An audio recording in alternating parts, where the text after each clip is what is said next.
Well, thank you very much, Marcus. Thank you all for coming, although you could have come a bit, never mind. If I appear rooted to the spot, it's because this computer is apparently recording my every word. So you can say what you like, but if I say something, it's going to be down there for posterity, which is why I'm a bit more rigid than usual. So thank you for the invitation. I always forget at the end of my talks to thank my collaborators. Some of you may remember that some years ago, an artist called Tracy Emin won the Turner Prize for an installation, All the People I've Ever Slept With. It was an unmade bed with the sheets rolled back and dirty underwear and empty condom wrappers and the like. So this is all the people I've ever published with. Apart from this lady here, Lindsay Thompson, who I'm also married to, so she falls into both categories. At least she used to until she came along to one of my talks, and ever since then, things have... Anyway, everyone's got bias. These are my disclosures. I sit on the UK Commission for Human Medicines, which regulates new drugs coming to the UK market, and on its European equivalent. On the Animals and Science Committee of the UK Home Office, and on a couple of advisory boards. By background, I'm a clinical neurologist. I did laboratory PhD and postdoctoral work and then clinical trials, and that kind of drove me almost kicking and screaming into this area of work, which has kept me busy for the last little while. And essentially what started me off was how we were able to take findings from the literature and apply them in the design of our clinical trials, in my case, in stroke. So, translation. This is a road sign from Wales. And because in Wales, as in Scotland, there's a few sheep who haven't yet learned to read English, it says no entry for heavy goods vehicles, residential site only, and underneath it says the same thing in Welsh, except it doesn't. What it says in Welsh is, I am not in the office at the moment, send any work to be translated. So this translational road signist, if you like, has not understood the black box in which their data were analysed and processed. And if we could get rid of this problem in research, we would be going a long, long way. Of course, that's just a joke, isn't it? Nothing like that ever happens. There's a research technique called functional MRI scanning. It rests on the assumption that when a piece of the brain is active, is doing something, it's more metabolically active, and so creates waste products of metabolism, which lead to a reflex vasodilatation, which you can detect in a scan in something called the blood oxygen level dependent signal. And these fMRI scanners are very temperamental. They need to be tended and tweaked and set up just right.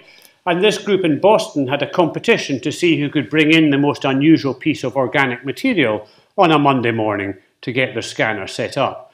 And one morning, it was Craig's turn. He was on his route to work when he realised he didn't have anything to put in the scanner. But fortunately, his route to work took him past the Boston fish market. No one's had a fish in the scanner before. Might make it smell for a day or two, but it will be a bit of a laugh. So they put the fish in the scanner and twiddled the knobs, and they were good to go. And then their healthy human volunteer that morning did not show. And his genius was to do the experiment on the salmon. So one mature Atlantic salmon participated in the fMRI study. It was 18 inches long, weighed 3.8 pounds. They didn't know whether it was male or female, but because it was deceased, they didn't think that was important. And the task administered to the salmon involved completing an open-ended mentalizing task. The salmon was shown a series of photographs of human subjects with a specified emotional valence. They were happy or sad or looking forward to Marcus's wine reception later on. And the salmon was asked to determine which emotion the human in the picture was experiencing at the time. Several active voxels were identified within the salmon's brain cavity with a cluster level significance of less than 1 in 1,000, which would have got it past even our most recent stringency for statistical testing.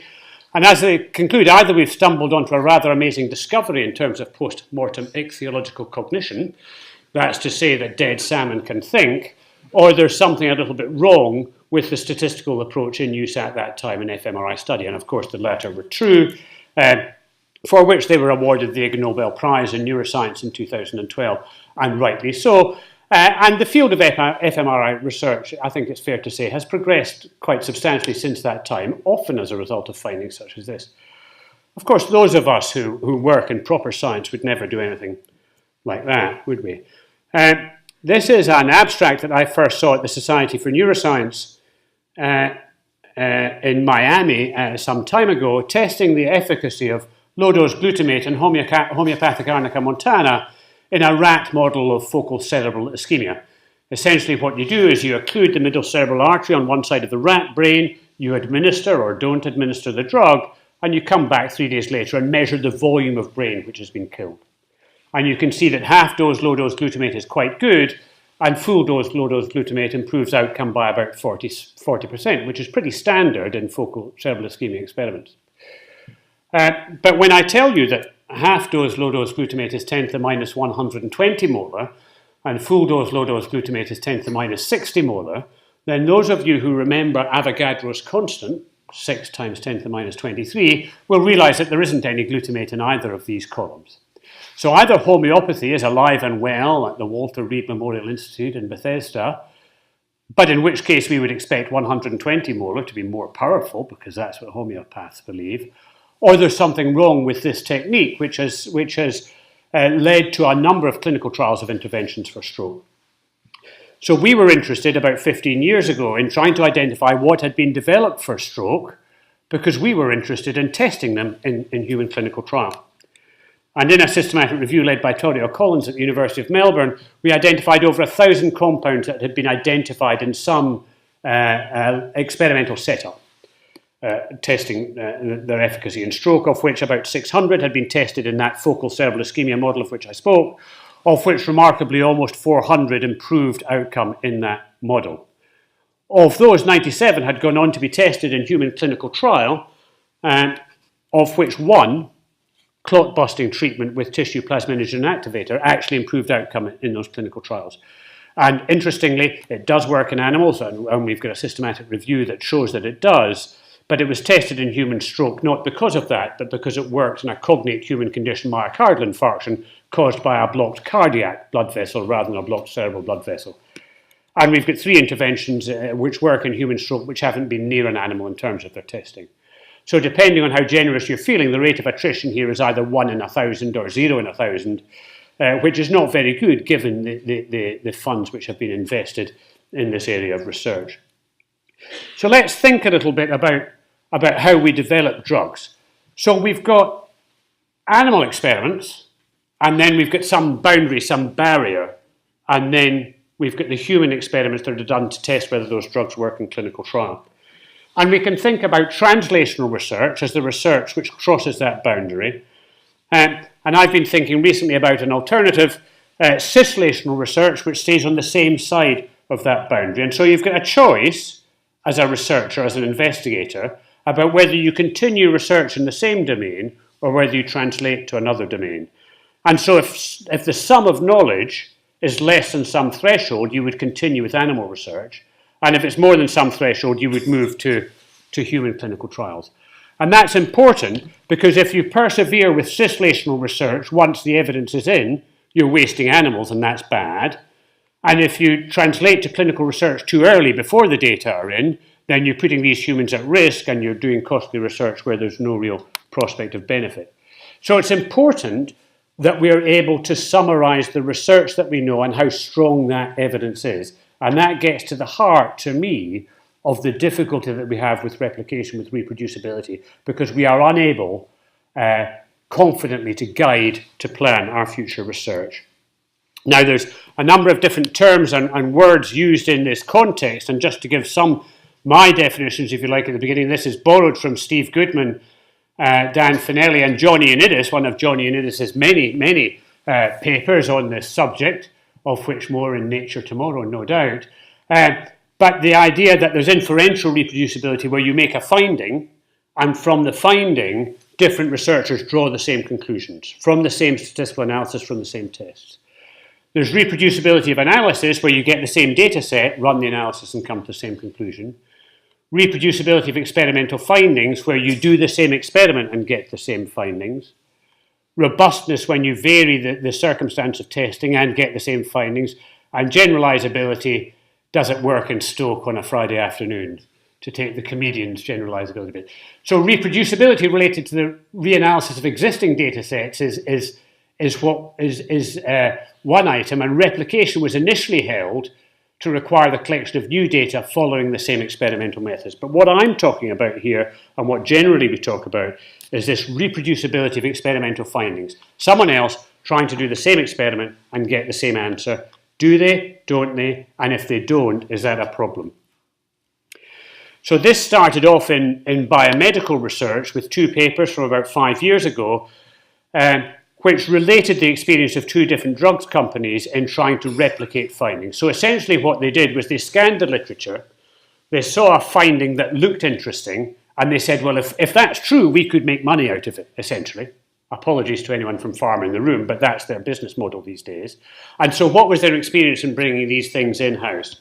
So in Bayer, 33% of 67 findings they could replicate. In Amgen, it was 11% of 53 findings that they were able to replicate.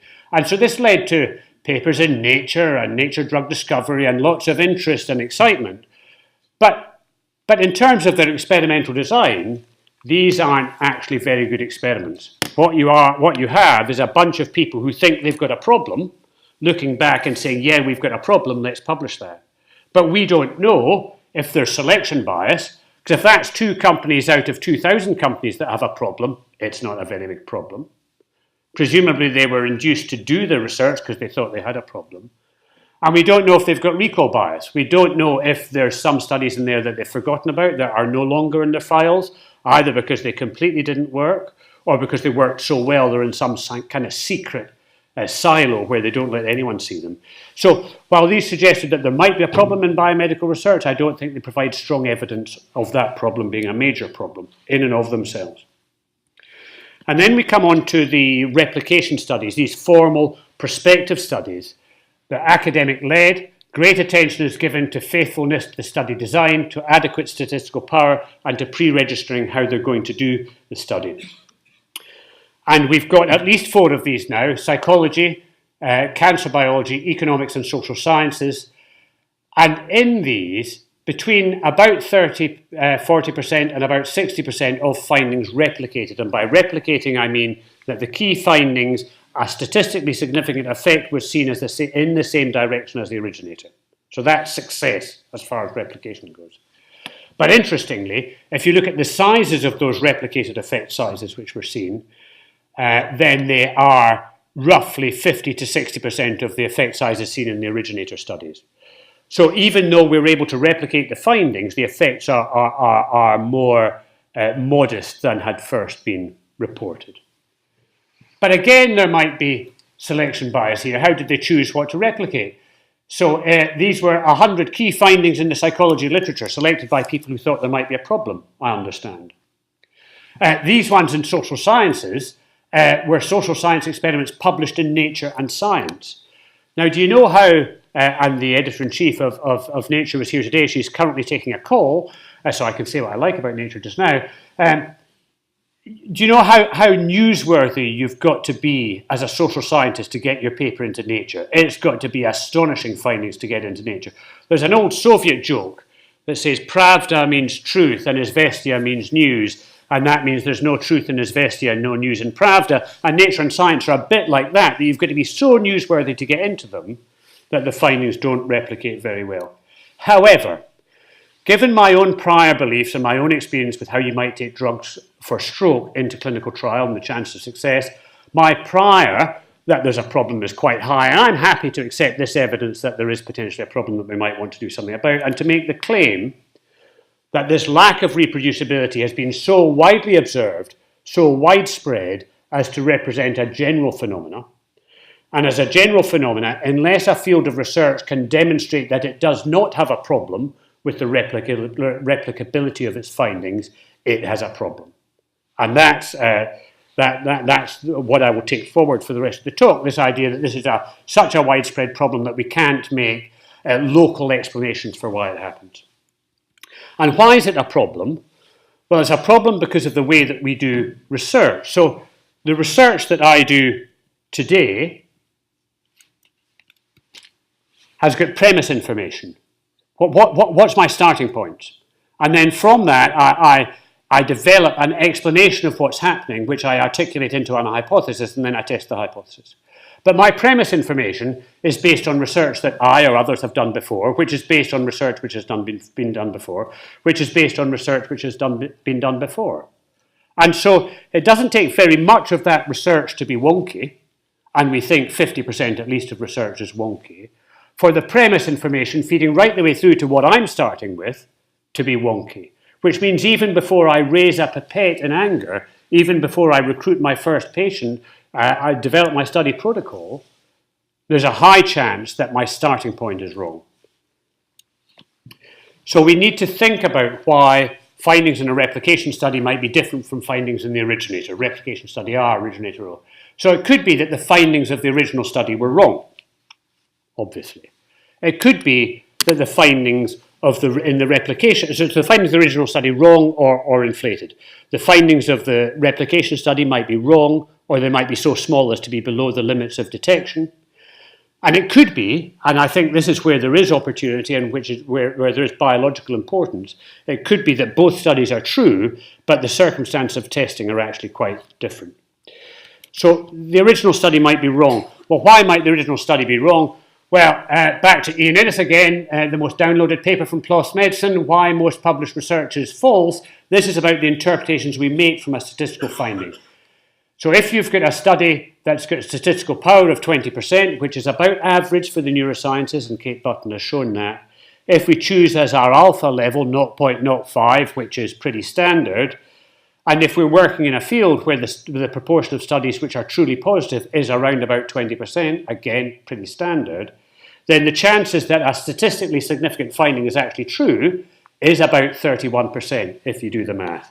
So here's a different bit of math just to illustrate the point. Testing 250 drugs in stroke, of which 50 improve outcome, truly. And we do an experiment, or a series of 250 experiments, where we're powered at 20%, and we've got a p-value of 0.05, then of these 50 drugs that really do improve stroke, we detect 10 of them. Of the 200 drugs that don't improve outcome, we falsely claim that 10 of them improve outcome, and that means the positive predictive value of this experiment is only 50%. So taking that drug into clinical trial is a waste of time. And this explains actually quite a large proportion of the replication crisis that we could make better just by being better at interpreting the data. So Anna Dreber is, I think, an economist in Stockholm, and she did this lovely work around about the psychology replication project where they had a prediction market. They sent out the originator studies to experts in the field of psychology and gave them $100 to invest. And each study started off being worth 50 cents. And if people bought the study, the price went up, and if they sold the study, the price went down. And so at the end of the replication project, they got money in their pocket according to what they'd invested in the market. So what you can then get, and these are the data for the individual studies, is you can get a prediction, if you like, a prior set of beliefs about whether the study is likely to replicate or not. And then when you do the replication study, you find whether or not it did replicate. And she also did some working back to find out what the priors might have been before the original study. So P1 is the prior for the replication effort derived from the market. P0 is the calculated original prior, and P2 is the posterior probability, the chances that the finding is true after the experiment. So from this, we think that the P1 probably relates to two things: the strength of the original evidence and the community belief from experts about whether it's likely to be true or not. But because for each study we know the power of the replication effort, we can predict the probability of successful replication for each of those 41 studies. And so averaging across those 41 studies, the probability of non-replication was 0.47, so we expect 19 studies to non-replicate. We observe 25 studies not to replicate out of the 41. So anything up to 3/4 of the non-replication in this crisis paper is because people were assuming that less than 0.05 meant that something was true. And if we could wean ourselves off that particular crack cocaine, we'd be a long way to sorting out the replication crisis.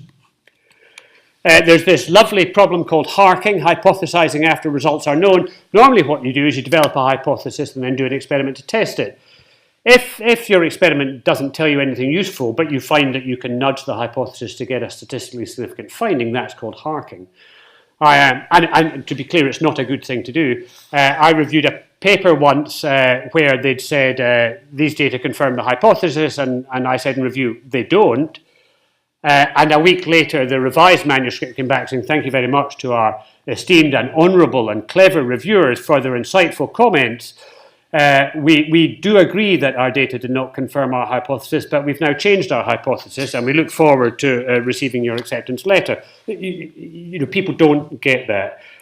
Flexibility in data analysis, p-hacking, running as many different statistical analyses as you like, log transformations, arc-sine transformations, excluding outliers iteratively and until you get down to p of less than 0.05. That's bad, as is selective outcome reporting bias, where you measure 10 things and report the one that gives you the answer that reaches significance and don't tell us about the other 9. So could the findings of the original study be inflated? Well, that could be due to designs which introduce risks of bias, or again due to publication bias or selective outcome reporting bias. There was a drug that was developed for stroke called NXY059, developed by AstraZeneca, test marketed under the trade name Cerevive, so confident were they would make your cerebrum survive. And they were at the stage of sending reps round to speak to doctors like me, asking us if we preferred the pink or the purple packaging, until they came to the end of their 5,500 patient clinical trial program, where the drug did nothing. And their share price collapsed by 17% in the following 48 hours, a market capitalization of $9.6 billion, and it took them 7 years to recover. Now, with the benefit of hindsight, this is always easy, with the benefit of hindsight, we went back to look at the animal data which had supported that clinical trial program. And what you can see is that, first of all, there's only 408 animals. So how on earth you can justify taking something to a clinical trial with an effect that would need 5,000 human animals on the basis of 400 animals, I simply don't know. And overall, the grey bar in the background, overall, this is a hugely powerful treatment effect. But if you divide those studies into those that reported randomization, reported blinding, reported allocation concealment, those studies that reported measures to reduce the risk of bias gave substantially and significantly lower estimates of how good the treatment was. Not one of these studies did all 3 of these things. The 2 used by Astra to get people like me to put patients into their trial did none of these things. So with the benefit of hindsight, the failure of NXY059 is easy to see. And of course, the importance of these risks of bias is something that we've known forever.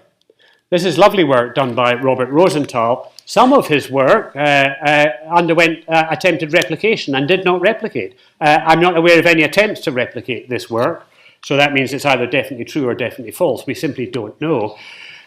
He taught a course in graduate psychology, and at the end of the term, at the end of the semester, the students had to do a practical experiment. And the experiment involved comparing cognitive performance in 2 cohorts of rats. One who had been bred at Berkeley over many generations to perform well in maze tasks, cognitive tasks, although they were naive to this particular task.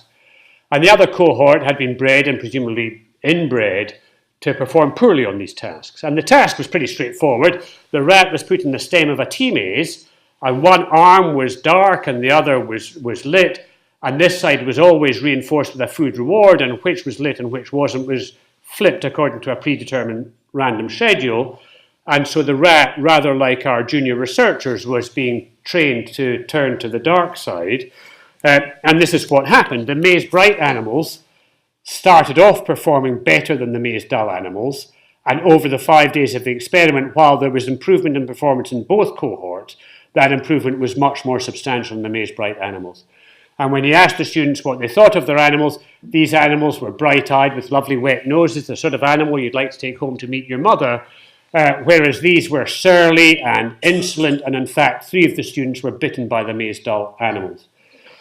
And of course, the experiment that Rosenthal had done wasn't on the animals, because they'd been selected at random from the same cages in the same animal house on the first day of the experiment. The only difference between them in their cognitive performance, and presumably also in their biting behaviour, was in the minds of the people doing the experiment and the way that transferred to the behaviour of the animals. 1963. So we were told when we started banging on about stroke research that everyone knew that stroke researchers were stupid. That's why we didn't have any good treatments for stroke. So over the years, and with help from colleagues in Edinburgh and elsewhere, we've done systematic reviews in Alzheimer's disease animal models, in multiple sclerosis animal models, in Parkinson's disease animal models. And in each of these models, the effect sizes observed are substantially and significantly smaller in those studies which are at risk of bias. Even in this model, 6-hydroxydopamine unilateral striatal lesioning, that when I was a pharmacology undergraduate, I was told was a bioassay. Well, it's a bioassay that only works if you know the treatment group to which the animal belongs, and this is off. So you can imagine what we were told then. We were told that this was a problem with neurosciences. Everyone knew that neuroscientists really struggled to get new treatments, but if we looked at proper doctors from proper institutions in cancer or HIV or areas like that, then we would see what proper research looked like. Now, we're very fortunate in the United Kingdom to have the research assessment exercise and the research, now the research excellence framework, assessing the quality of the research that we do. And in 2008, they said, we're great, rah, rah, rah, to paraphrase this. And that kind of ran counter to what we were observing in our systematic reviews. So we said, well, let's look at those units of assessment in the RAE where they do animal research and identify the leading UK institutions for animal research. And there were 5, and I'm proud to say that Edinburgh was one of these. At the time we were doing this, one of my colleagues from Imperial lobbied to be on the list, and so we put him on the list. God, they were happy with him afterwards. So what we did was we looked and identified every piece of animal research coming from these institutions in 2009, 2010, when they were at the very top of their game, according to the RAE. And this was about the time that Story Landis had published the Transparency in Reporting Guide in Nature, which led to the change in editorial policy at Nature, saying that for an in vivo study to be useful, you had to know if it was randomized, if it was blinded, if they'd done a power calculation, and you had to know what happened to all the animals that went into the experiment, not just the ones who got out at the far end. And so we said, well, let's look at that in these 1,173 papers. These institutions are colour-coded to protect my future career status. But this is a lovely Scottish colour here, isn't it? So randomisation in about 15%, blinding less than 20%, inclusion-exclusion 10%, power calculations in less than 2%. In the top institutions in one of the world's leading biomedical research countries. 68% of these did not report a single one of these items, and only one paper, University of Oxford, Alistair Buchan, I'm glad, reported all 4. Although I have to say Alistair had another paper in here that didn't get 4 out of 4, but, you know, it's pretty good. But we've got a problem here, even in places that are supposed to be doing good research. And when you hear people talking about the importance that REF and RAE addresses study quality, this is why. Because much of this research is unreliable, even though we think it's good. So it may be, moving along, that both studies are true when you're trying to replicate them, but there's some difference that you don't know about between the studies. Well, how might you try and replicate a study in Alzheimer's disease? This is a systematic data from a systematic review that Kieran Egan did of studies testing drugs in transgenic models of Alzheimer's disease. And in this, they're using as an outcome measure something called the Morris water maze, which is a circular puddle of water, which has got a hidden platform, which is initially not hidden because it's got a big flag sticking up out of it. And there's visual cues around the room, so you put mouse into the pool, and it swims to the platform and it gets out of the water because it doesn't like being in the water.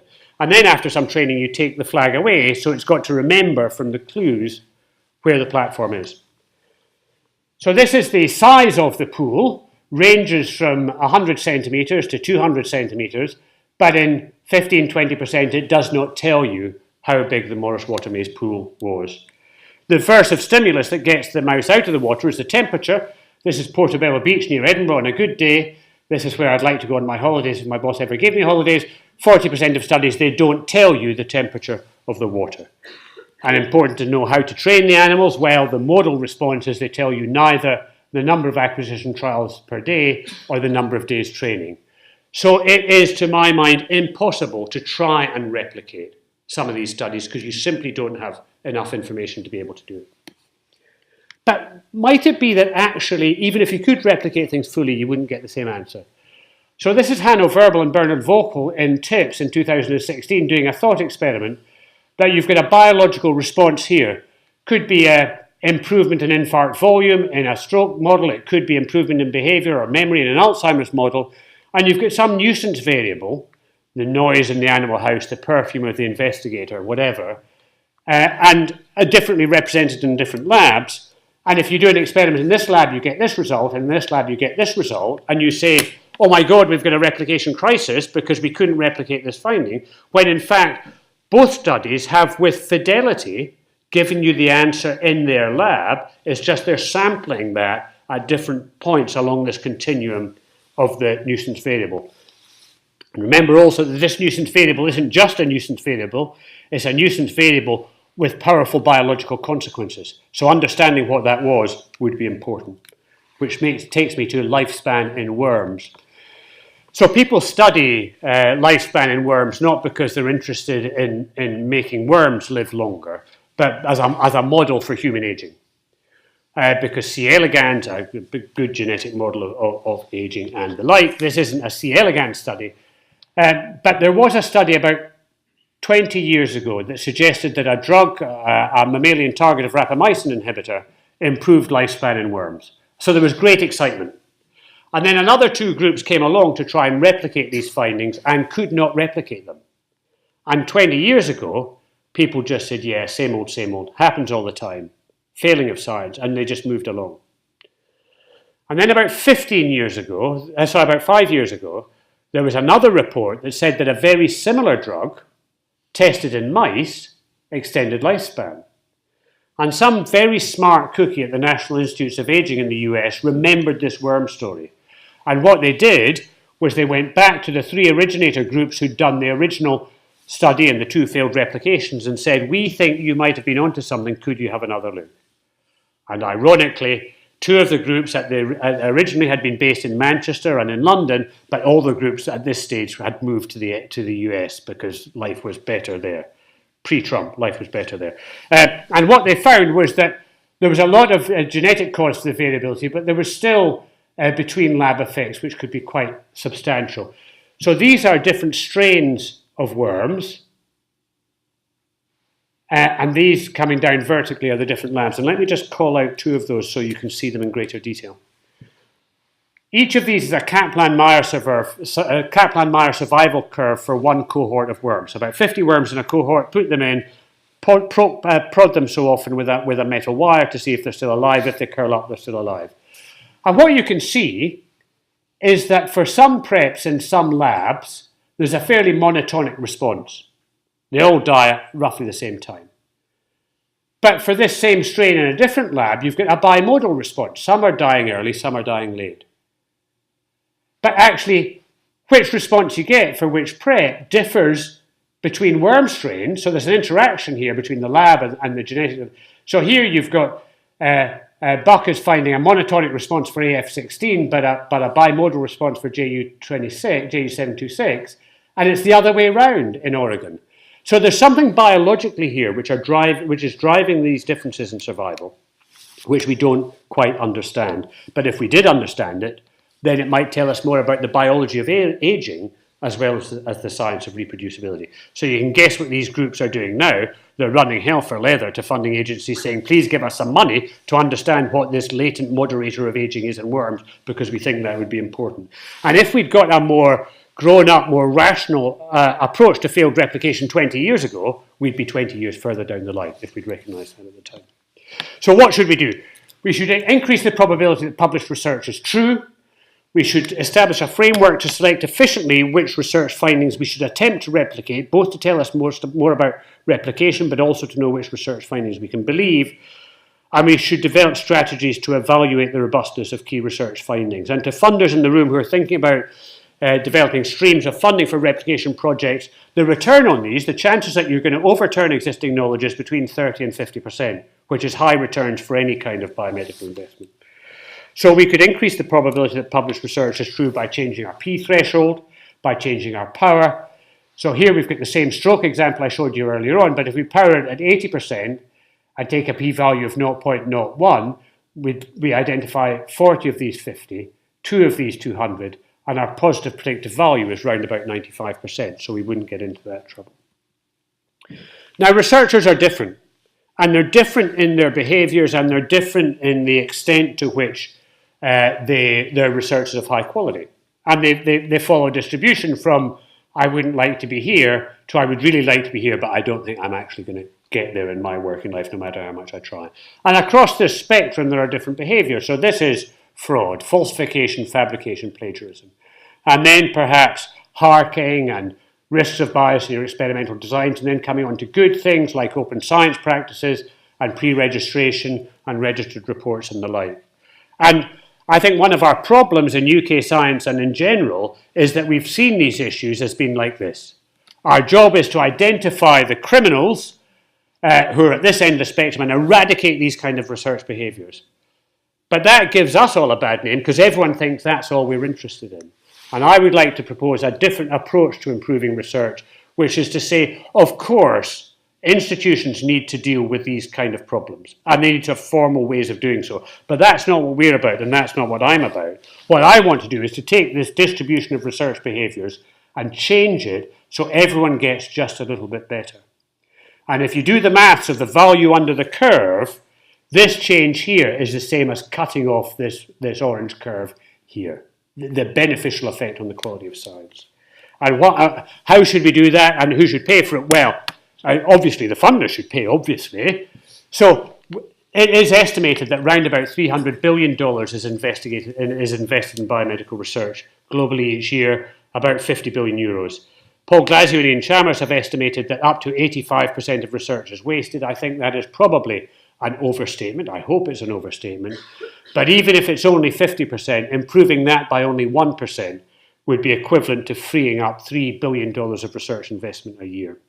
So investing 1% of research expenditure and trying to make things better would go a long, long way. And if we were Airbus or a ball bearing manufacturer or Vodafone, and we invested such a trivial pittance of our total spend in quality management and quality improvement activity, then our shareholders would ditch us as soon as they found that out. So what challenges do we face? Well, these are my kind of thumbnail sketch of the characteristics of the challenge. There's many interacting components and many different stakeholders. There's a number of novel behaviours required by those delivering or receiving the interventions, and some of those changes are very challenging indeed. Many different groups and organisational levels and stakeholders are targeted by the intervention. There's a wide range of possible things we could measure, and we probably do need a wide range of things to be measured to prevent gaming. And interventions will likely need tailoring to local environments. And those of you who are involved in clinical research will recognise that this fulfills the MRC definition of what a complex intervention is. And there's already, in the clinical world, a fairly well-defined ontology for how one might address clinically complex intervention questions.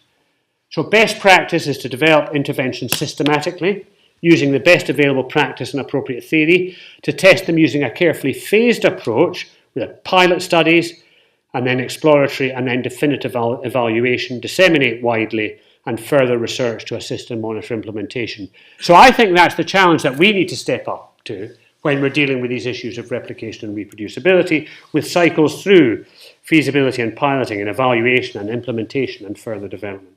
So some possible approaches might be training. Of course, it's important. Incentivizing. I learned last week that Uli Donagel in Berlin in the Quest Centre is offering $100 to someone who pitches up with a study which they can show follows open data from beginning to end. He's not yet had to pay out, but in the process of telling people why he's not paying out, he's delivered a lot of education. Support given to investigators. In my institution, we've got a number of multi-million-pound machines which go ping, which sequence genomes and proteomes and all, and we spend huge amounts of money in those, but we don't spend nearly as much money in investing in review of experimental design prior to grant submission or prior to the experiments actually being done, internal review of manuscripts, education and training and validation around research methodologies. And I don't leave the administration clear because I sometimes seem to have to write the same thing in a slightly different way for 5 different bits of my institution. And if they could get their act together, it would save my time and make my research more efficient. So there is nothing which a university does in relation to its research processes which could not be the subject of formal improvement activity. We need to measure outcomes, and this is work that we've done, partly funded on some pilot funding from MRC and Wellcome, using automated screening of full text to be able to say, Does this paper report randomization where it would be appropriate? Measuring performance against target, testing interventions to improve quality. So I see Emma's in the audience from PLOS. This is the focal middle cerebral artery occlusion literature over a 2-year period. Each dot is a journal that's published at least 5 such articles, ranked according to the proportion of those articles reported blinding, ascertained by machine learning. Here in blue is the overall average. Here in green is +1, performing better than average, despite rumours to the contrary. But you can see that you could use this for a journal to say, where are we and how could we get a little bit better? Not how could we get to 100%, because that's difficult and challenging, but how could we get a little bit better? How does it work? Well, we'd published these guidelines for stroke research, and Mark Fisher at the time was editor of the Stroke Journal. And he said, I buy into this, I believe it. And on his journal peer review website, he had a box that said to the peer reviewers, did they report randomization? And they had to put a little text in this box. Did they report? And this is what happened to the reporting of these items at the Stroke Journal in the 4 years after Mark changed their website. It went up. No great surprise there, but they did something that made a difference. Was that just that everyone was getting a little bit better because they'd read our paper? I would like to think so. However, when you look at the similar kind of research across all the American Heart Association journals, adjusted for the disease being studied and the animal model used, then you can see at these 4 journals, there is no improvement in reporting. Whereas at stroke, there are substantial improvements in reporting of all of these things. So a specific intervention made a specific difference. Back to Nature, you may remember they changed their publication policy in 2013 to require reporting of those 4 Landis criteria along with other things. And with the help of Nature, we identified papers published afterwards, matched them for ones published before, used PubMed-related citations to match them with articles not in Nature, and then redacted those for time-sensitive information and for the journal, uploaded the PDFs, and got a crowd of trained outcome reviewers to assess how they had performed against their standard. Dual ascertainment, blinded to status, trained investigators. So this is what we found. We recruited about 400 papers from each, some before, some after. We had to exclude some because even though they looked at first sight that they were relevant, it turns out that they weren't. And we had a mixture of in vivo and in vitro studies. And so the question is, what proportion of these studies meet all 4 of the Landis criteria? And this is what we found. In Nature, the proportion had increased from none to 16%. Still not great, but pretty good. And in the other journals, it hadn't shifted at all. And when you look at those individual risk of bias items, then you can see achieving a composite endpoint is quite difficult. But across each of these, the black is whether they actually did it. The hatched bars is whether they discussed why they didn't do it or that they didn't do it. Randomization increasing to about 60%, blinding similarly, power calculations similarly, reporting exclusions not so much. So this is a substantial improvement in reporting and Nature journals. Interestingly, people worry a lot about the quality of animal research, but when you compare for all those, Nature before and after, others before and after, with in vitro research, you find that in vitro research is much less well described and at much greater risk of bias. So for those that argue that we need to move to non-animal testing, to non-animal alternatives for developing new drugs for toxicology, please, please, please get in vitro research sorted out before you throw the baby out with the bathwater. So that's pretty straightforward. I was involved a little bit in some of the discussions around the ARRIVE checklist for in vivo reporting in vivo research, and in the new discussions around a revision to the ARRIVE checklist. And one of the considerations had been that if you want people to meet a checklist for reporting research, you just should insist upon it. You should just say, if you don't do this, we're not going to publish your work.